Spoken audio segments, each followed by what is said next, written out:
आज हम आपको बताएंगे इंसर्ट टैबलेट यूज़ करने का तरीका, इसके फ़ायदे और नुकसानात।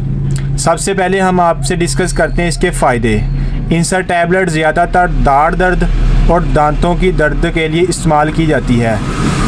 आसान लफ्ज़ों में हम कह सकते हैं ये पेन किलर है। मिसाल के तौर पर गर्दन के ऊपर किसी भी हिस्से में दर्द हो रही हो तो हम इंसर्ट टैबलेट यूज़ कर सकते हैं। इसमें सबसे पहले दाढ़, दांत और भी काफ़ी जो भी मसाइल गर्दन के ऊपर आते हैं उनके लिए ये टैबलेट इंसर्ट यूज़ की जाती है। हम आपसे इसके नुकसानात डिस्कस करते हैं। इसके मेन नुकसानात सबसे पहले ये है कि अगर कोई मरीज़ ब्लड प्रेशर या किसी और मैदे की बीमारी में मुब्तला है तो वो इंसान इसको बिल्कुल भी यूज़ ना करे।